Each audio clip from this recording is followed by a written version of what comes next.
My husband is Richard Stevens. We call him Richie. Called him Richie. He started making pizza many years ago.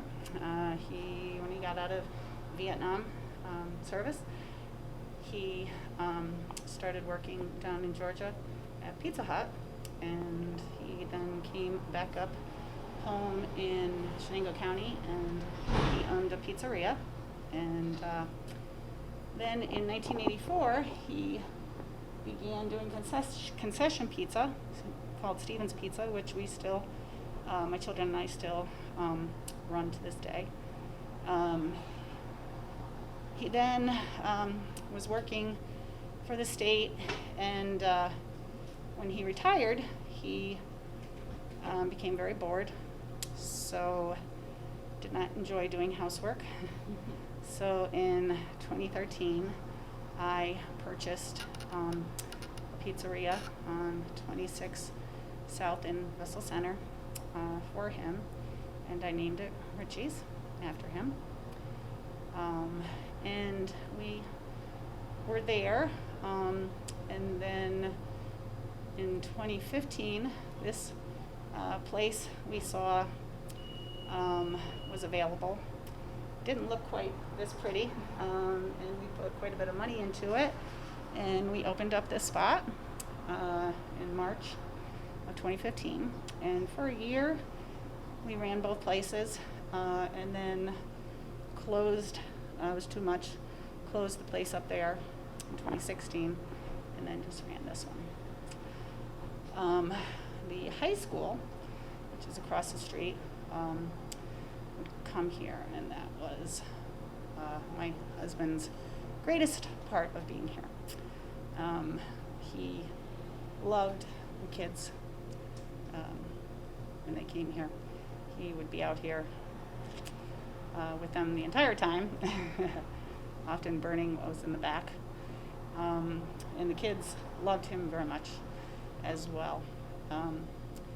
In 2018, my husband did not feel good one day in August 16th, and we brought him to the hospital, and the very next day he was on the operating table, and he had a very large tumor removed from his brain. He was diagnosed with glioblastoma, and on August 17th. And glioblastoma is a terminal cancer. There's no cure, no survivors. So he was in the hospital for quite some time recovering. And when he got out of the hospital, 8 days later was the first day of school.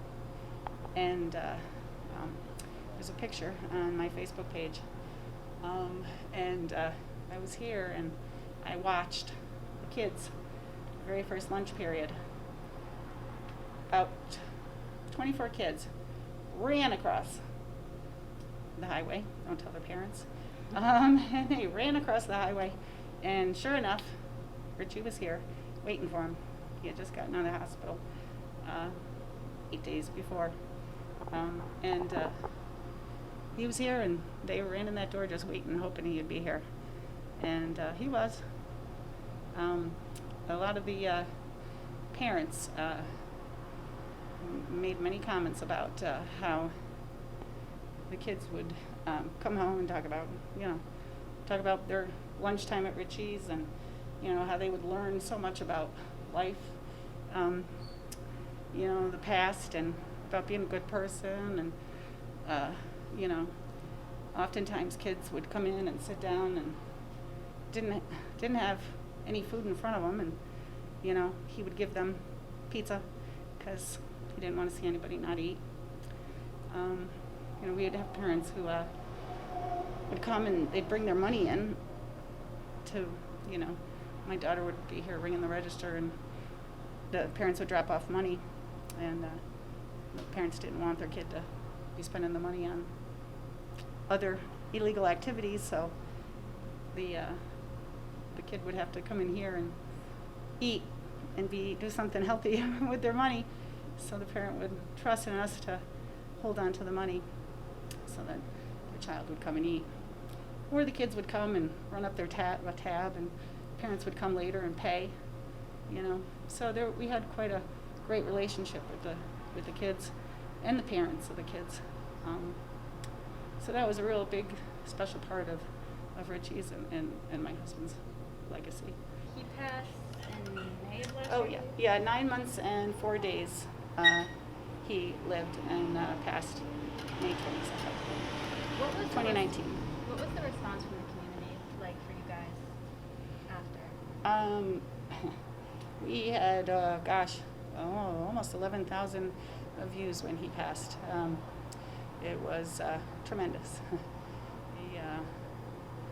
A lot of love and support. However, it was also very difficult for people to come back to Richie's, understandably so.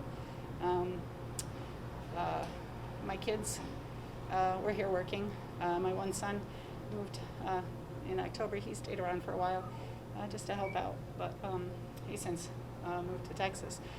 But it was hard for him, hard for my daughter, my other son who worked here, and my soon-to-be daughter-in-law worked here. And it was hard, and me, for all of us to be here. But when the customers came in, I think it was difficult for them. As you can see, he's present. So I think some of the customers who would come, he knew everybody. He knew them by name, he knew what they ate. He always came out and talked to them. So I think a lot of the customers just couldn't come back. It was too difficult. They'd come in, they'd cry.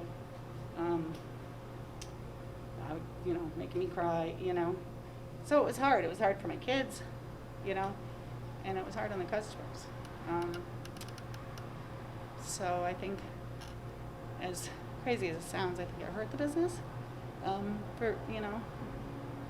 difficult as it was for them to come back in.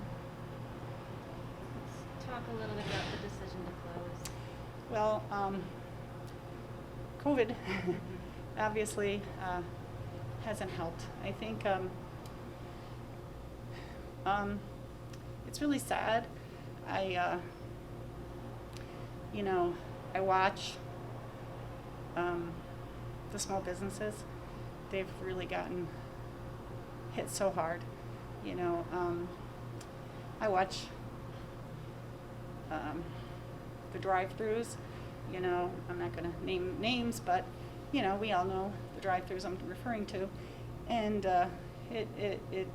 they're so busy, and it just blows my mind that people feel so comfortable staying in their cars and getting food out of this little window that they can't even see what's going on inside the window. They don't know if the people behind the window are taking off their masks and coughing in their hands and then handing them the bag, and they don't know what's going on behind that window. However, they feel so safe in this, in their car.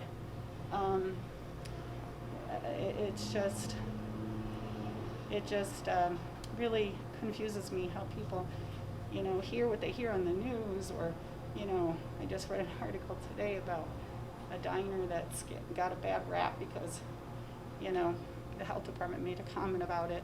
I've had the health department here 3 times, since COVID.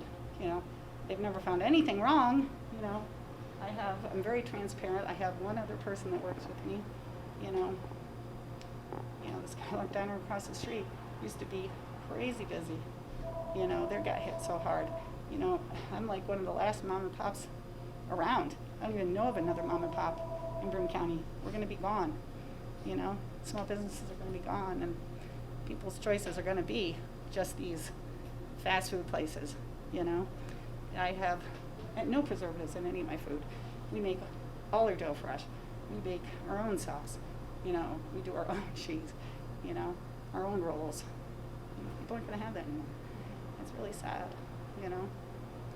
It's just people believe what they believe, and they have a false sense of safety, and it's just sad. So yeah, that's a big, huge, big, huge part of closing. And tomorrow's your last day. Tomorrow's our last And day. if I understood correctly, all your children are coming back? My son in Texas isn't, but my other kids will be here to help out. Yeah. And what hours are you open tomorrow? Noon to 8, unless we run out of food. Yeah. And what's next for you? Do you know, or are you just kind of taking it? I'm gonna take it easy. Yeah. Yeah, it's time. It's my time. Yeah, it's time for me. And lastly, how does it feel to say goodbye to a restaurant like this? You know, Can't really put it into words. yeah, it's time. It's my time.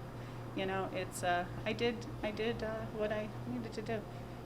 It was his dream, and I took care of him, and I took care of his dream. I did the best that I could do, and I have no regrets. It's my time now, and my kids and I came to the agreement, and this is what we believe is best.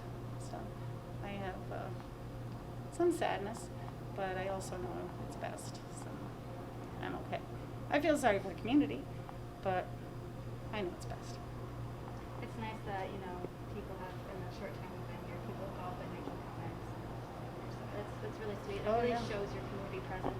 Yeah, and even on the Facebook, there's a lot of comments, and they all know. They know. I mean, we've done so much. Copernic named a star after him. We've done a lot with a lot of different people in the community. We've donated so much. A lot with different Boy Scouts. You can scroll down and see all the different things and events.